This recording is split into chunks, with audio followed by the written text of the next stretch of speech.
Kael knelt beside Luka, his hand hovering inches from the dying fragment bearer's skin. Through his enhanced perception, he could feel the archive's desperate hunger as it consumed the last fragments of Luka Petrov's identity, transforming memories into data with ruthless efficiency. "You don't have to do this," Sable whispered, but they both knew that was a lie. The global situation displays painted the room in urgent red, 7 fragments converging on dimensional breach points, Hallam's harvesting facility approaching full power, and somewhere beyond the barrier, scouts learning to rewrite reality itself. Luka's smile held no trace of the archive's clinical detachment. For a moment, he was fully himself again, young, brilliant, carrying the weight of choices made in desperate times. "I've been disappearing for months. This isn't murder, Kael. It's mercy." The words hit like physical blows. Kael had drained victims who fought, who screamed, who cursed him as their abilities fled. He'd never had someone ask for it, someone who saw the drain as salvation rather than violation. "The archive remembers everything," Luka continued, his voice growing weaker as another wave of integration swept through his neural pathways. "Every harvested resonant. Every tactical analysis. But most importantly, it remembers me. Who I was before the fragment. My sister's laugh. My father's stories. Sunday mornings in Prague. All of it, catalogued and preserved." Kael's throat constricted. "I can't promise I'll stay myself. 2 fragments, 2 alien consciousnesses. You will." Luka's certainty carried absolute conviction. "Because you're the only one who hates what you are. The fragments need hosts who resist them, who maintain enough humanity to use their power without being consumed by it." Elena's radio crackled with incoming reports, core signatures moving through dimensional breach points, reality anchors failing across 3 continents, and scout manifestations increasing exponentially. Time was bleeding away like water through cupped hands. Kael pressed his palm against Luka's forehead. The drain began gently, more like a conversation between fragments than the violent theft he was accustomed to.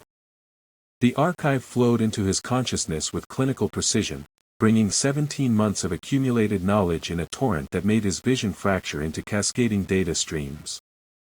Fragment 2, Integration initiated. Host consciousness transfer, commencing. Archive access, unlimited. Warning, dual fragmentation unprecedented. The alien intelligence that was the archive spoke with library whispers and digital certainty. Where the frequency felt parasitic and hungry, the archive felt vast and patient, an infinite repository that had been collecting human experience for longer than any of them had realized. Knowledge flooded Kael's consciousness in overwhelming waves.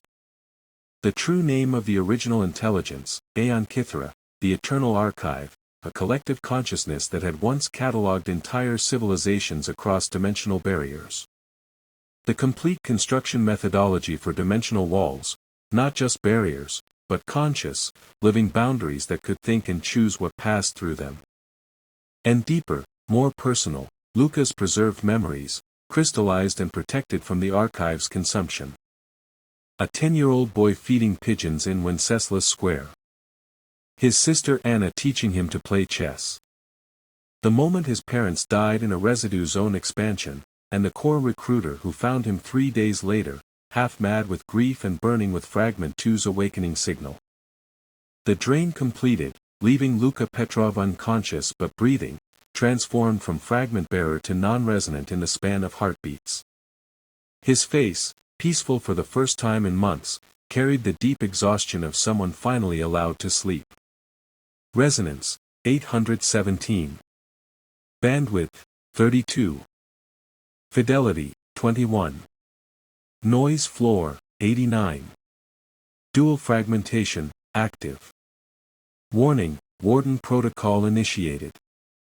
Kael staggered as 2 alien consciousnesses settled into his neural architecture like competing orchestras trying to play different symphonies in the same concert hall. The frequency's hungry awareness wrapped around the archive's patient certainty, creating harmonics that made his enhanced perception blur between tactical analysis and empathetic connection. Through the archive's vast knowledge, he finally understood the fragment's true purpose: not invasion, but preservation. They were refugees from a cosmic predator that consumed realities like fruit, and the dimensional barriers weren't walls to keep things out. They were walls to keep things in. The construction method, he whispered, his voice carrying echoes of both fragment consciousnesses. I know how to build the barrier. But there's something the frequency didn't tell me. The others leaned forward, hope and fear warring in their expressions. Kael met their eyes with the terrible certainty of inherited knowledge.